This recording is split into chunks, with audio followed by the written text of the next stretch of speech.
Salam bitches! This Yusef here at Maryland Deathfest. Well, we're not at the Deathfest, we're at the fucking hotel, but we with Creative Waste, and they playing at the Deathfest on Friday. We check them out, but right now we're gonna get the behind the scenes of Creative Waste, grindcore band from Saudi Arabia. So, this is Fawaz, the leader, I think, of Creative Waste. Of course, you know, everybody the same, but here you are, sitting in the chair. So tell me, who else you got with you? I know you only got 3 guys in the band, and I count 1, 2, 3, 4. Plus you as 5. You got assistants with you, or just fans that come from Saudi Arabia? Yeah, they're assistants pretty much. Okay, yeah, I know what it is, man. You need to have the roadie with you. Of course. Carry them big PA systems, man. They bitch. So, this is your 2nd time at the Deathfest, right? Yeah. You here when last time? 2011. 2011, yes. It was, Last year we went for the first time. Boy, it was something, man. But yes, 2011, I was surprised to find that you were here before. And I noticed, I watched on the internet, you guys been on tour a lot, man. Last year you did the Obscene Extreme America down in Mexico City. yes, that was our first time there. It was, man. We were the only Saudis there. The only Saudis there? Probably, as far as I know, the only Arabs also. Ah, yes. Sí, hey, ¿habla español? No. No comprende. Poco, poquito. No habla español. So, man, yes, we were really thrilled to hear you guys coming to Baltimore to play the Deathfest. Because we like your music, man, and the fans, they like it too. Thanks, we're happy to be here. It's very, you know. So, tell me a little bit about the background of the band.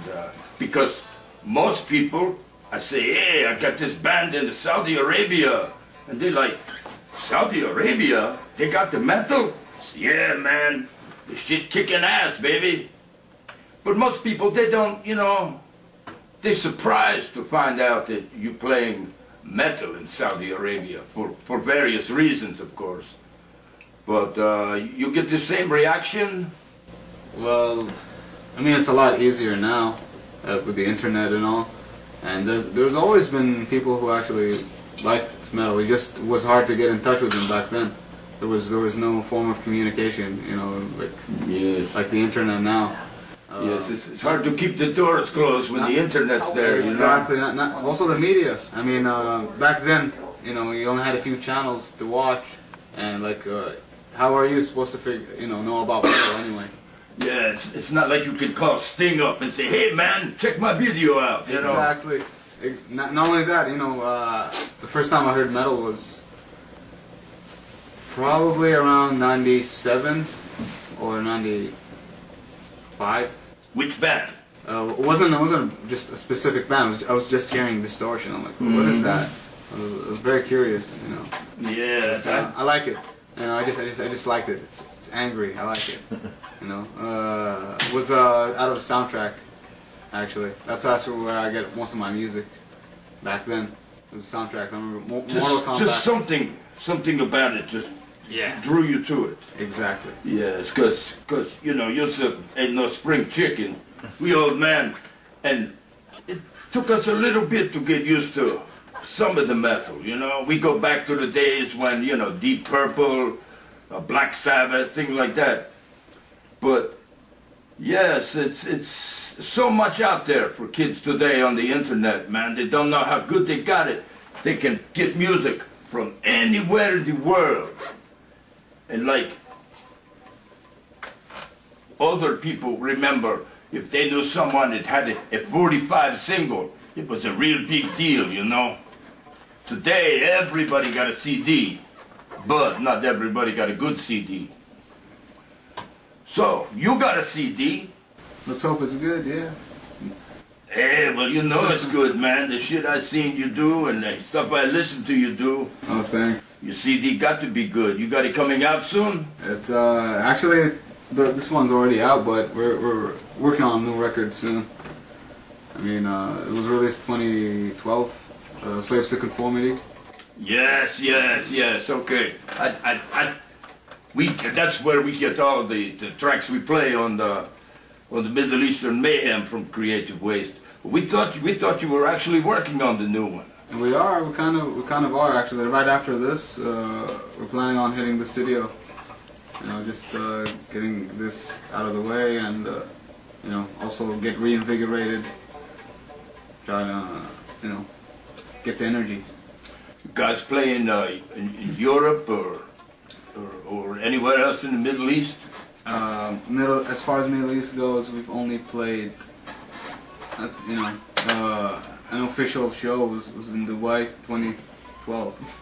Believe it or not, it's hard to get shows in the Middle East. Like, as close as they are, it's way harder to get a show over there than it is to just fly to the US and just get a show. When you get hooked up with the Nick Uzi? Nick who? Nick Uzi. I don't know. Oh, he wasn't the guy who did the show in Dubai, huh? I was in contact with Barney from Nerve Cell. He was the one who I was talking to, and he helped us out. He found us a spot, and yeah, we got. No, I only ask because I get bands all the time, especially from India. They want to play Dubai, and I don't know too many promoters there. Dubai. Only Roddy. Me and him don't talk these days. Dubai is very hard. Dubai is very hard to get onto. Honestly, it's a lot of headache just to get a show there. We've been you know, been around, or at least known to them. Like, we were on the radar since 2005, and for that entire time we were waiting, you know, for a show for Dubai to happen. It just never happens. Like, either problems over there or on our side. You know what they say, metal ain't easy. Exactly. Lots of competition. Lots of competition. And it's funny that, you know, we played the US before we got to play Dubai. So that's saying something, I guess. So the fans, they seem to give good reaction to Creative Waste music? Yeah, so far. It's all, you know, I'm grateful and honored to have, you know, such good reaction. Where, you know, as far as everywhere we went great. Yes. So we're looking forward to tomorrow night, see Creative Waste. Hopefully tomorrow's better. Because the motherfucker is air conditioned too and it's working. Yusef sweating his ass off here, baby. But that's okay, man, because the company is good and the refreshments are cold. You know what I'm talking? Okay. But you tell me you opened for some big name bands before? Yeah, I mean, from the top of my head, we opened for Hate Eternal. I was in 2012, basically Dubai. Let's see, when we play, most of them were festivals actually. Or just, you know, that was main, that's like the biggest chance we always take. Because, you know, it's not easy for us to travel. No. And tour, you know, financially and even as far as connections go. You know, we started very slow, so festivals was, you know, the time for us to cash in, and we ended up actually seeing one of my all-time favorite bands, Nazem. It was like their last performance ever in Czech Republic, and that was made possible from MDF 2011. That's where Chirby met us. He saw us perform. Yeah, I think I see the photos. Yeah. On Czechoslovakia. Yeah, he's the one who basically told us, you know, come play Czech Republic, and it was one of the best experiences ever. Not even MDF was one of the best experiences ever, because that paved the way. And 2010, that's actually what, you know, showed that we were serious enough to travel all the way here to play at least any show, you know. So yes, well, you know, we understand, you know, that when you can get hooked up like that, it really is a big thing. You know, I mean, there bands that can get that opportunity, even if it doesn't pan out to something more, you know, it's just another good one to add to the resume, you know? Yeah, you should always play. You've got to put yourself out there. Exactly. You never know what happens. Like, I don't think we've ever imagined just by playing, you know, the first time in the US that we would get on to MDF, like, you know, and from MDF I never imagined I would get on to Czech Republic.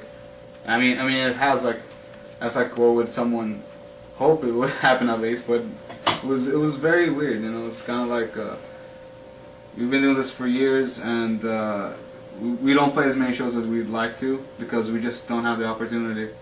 I mean, yes, we understand. You know, it's a lot of bullshit to get the visas and all the transportation information. Yeah, and not just that. You know, like we actually formed in '99 when we had no idea what the hell we were doing. It was just an idea. We were all like teenagers. He was a kid, and we decided our positions before we even, you know, picked up any instruments. You're gonna be the, you know, you're gonna be the vocalist. You're gonna be the drummer. You're gonna be the guitarist, and I'm gonna be. It was just like that. So you really make the band from scratch. Exactly. Here, draw the straw. You're the drummer. You're the guitar. That's exactly how it was. And well, you know, actually, it was more of a, you know. But this is good lesson for the kids trying to form band, because it just shows if you have your mind to it. Yeah. And heart. You focus. You visualize the dream. You stay dedicated to the music you love, and you be willing to sacrifice today for rewards of tomorrow. That's why so many American bands fuck up. Because they want it all now, baby. Everybody think they're going to get rich, to be the big star, you know. I think if we were in it from the money, from the beginning, I don't think we would have gotten this far. Because you get so many problems. And if you do it for the wrong reasons, any problem will be a discouragement. You'll be like, you know what, screw this. I'm not going to get what I want, so you just quit. Honestly, yes. we like, even my dad, he thought this was a phase. He didn't actually think.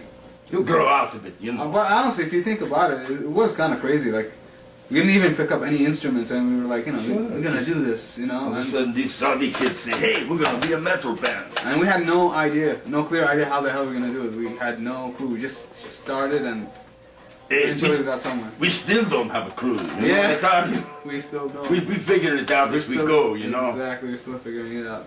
But look, this is good example. Good example. Now, tomorrow, you're at the, what is it, the sound stage, right? Yeah, that's correct. 4 o'clock? 4 o'clock. We're a little bit disappointed at the time, but you know what? If it rained, the fucking place be packed tomorrow, man. You know, you always look at the good side, you know, there's always something there. But the guys like you, and I know my sons in the band, the same way they think, they don't give a fuck how many people. They play because they love the metal, they love being on the stage, and they like hearing the people appreciate the music. Oh man, quality over quantity. That's what it's about, baby. Well, this crowd at the Deathfest, last year was, you know, my first time. We were very impressed. We know they got things shifted around a little different this year, but you guys playing inside, that same venue was active last year, I think. When we played, it was Sonar. Yes, the Sonar. Well, them guys fuck up, man. They got caught selling drugs. What? And that's how come the original owner, he lose the Sonar. They selling all kind of I don't know about that. Cocaine, yeah. So that's what happened, huh? Yeah. Maybe one day, you know, maybe one day they finally get this shit legal, and the people that don't do the drugs, I know I'm gonna cut this part out, I'm sure, but I keep it for special. Oh, nobody here does anything, so it's cool. But you know, there's drugs, then there's you know, the marijuana. There's always, yeah, exactly. You know, it's like alcohol may be bad, But, you know, you don't become addicted to it, you know. And Unless the you're heroin, the an cocaine. Yusef said, no use of the drugs. Yeah. They fuck you up. You don't believe me? You take a look. How you think I get here? Not everybody lives through this shit. So don't think you're gonna be like the Yusef and outlive the Grim Reaper, beat the hangman. We're very lucky. That's why we don't fuck up no more. But enough bullshit. Let's talk about Saudi Arabia. Stop. Because, you know, I mentioned most people say, wow, metal band from Saudi Arabia. They're really surprised. And it's mostly because of their ignorance. We found that most Saudis, and I would say most educated Saudis,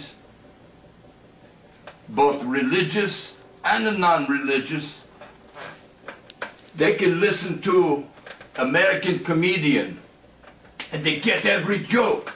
They know all the phrases. They know all the pop culture references. So we're on the same plane, really, but it just doesn't look like it all the time. Yeah. This is true. So soundstage tomorrow. That's where it's gonna be, baby. Creative Waste. And if you can't be there, hey, you check out Middle Eastern Mayhem with Yusef, because we're gonna be playing a Creative Waste. Or you go to their website, on the Facebook, Reverb Nation. They got some shit on the YouTube. You check it out, motherfuckers. You'll not be sorry. Fawaz, it's been a pleasure, my brother. Pleasure is mine. It's really good to have you here. Yes. Salam alaikum. Alaikum salam. ورحمة الله وبركاته.